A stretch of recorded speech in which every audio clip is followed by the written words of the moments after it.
এবার আইডিএলসির সৌজন্যে সম্ভাবনার গল্প।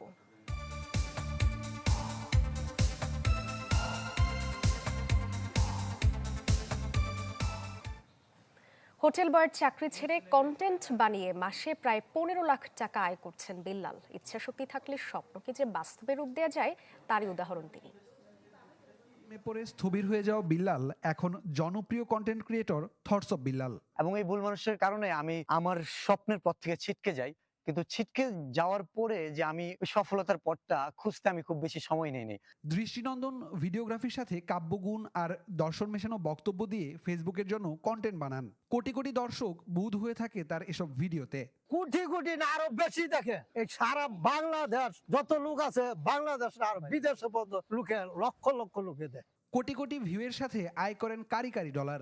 লাস্ট 3 মাসে আর্নিং ছিল 44 লক্ষ টাকা। বর্তমানের কাজের সঙ্গী ক্যামেরাম্যানকেই বেতন দেন মাসে লাখ টাকা। ভাইয়ের সাথে আমি 1.5 বছর কাজ করছি, সিঙ্গেল 1 টাকাও নিই নাই। শুরুতে কফি তৈরির রেসিপি দিয়ে কন্টেন্ট বানাতে থাকেন, আস্তে আস্তে ভিউ বাড়তে থাকে। একসময় চাকরি ছেড়ে কন্টেন্ট নিয়েই ব্যস্ত হতে চান। শুভাকাঙ্ক্ষীদের বাধার মুখে বারবার নিজের ভবিষ্যৎ নিয়ে ভাবতে হয় তার। ইতোমধ্যে বাবা মারা গেছেন, মায়ের সংসারে এখনো ভালো ঘর করা হয়নি। তবে এরই মধ্যে বড় কোনো শিল্প কারখানা করে আরও বড় পথের দিকে হাঁটতে চান কন্টেন্ট ক্রিয়েটর বিল্লাল হোসেন। আমার ভিতরে স্বপ্ন জাগতো যে আমি যদি সিআইপি হইতে পারতাম, আমার যদি গার্মেন্টস ফ্যাক্টরি হইতো, বা আমার আন্ডারে যদি অনেক মানুষ কাজ করতে পারতো। প্রতিবেশীরা মন থেকে চায় না তুমি সফল হও, দুঃখ কষ্টে গড়া জীবন অন্ধকারে পড়ে রও। বাড়ি গাড়ি তোমার হলে তাদের কেন জ্বলবে, হিংসা আর বিদ্বেষ এভাবে আর কতকাল চলবে।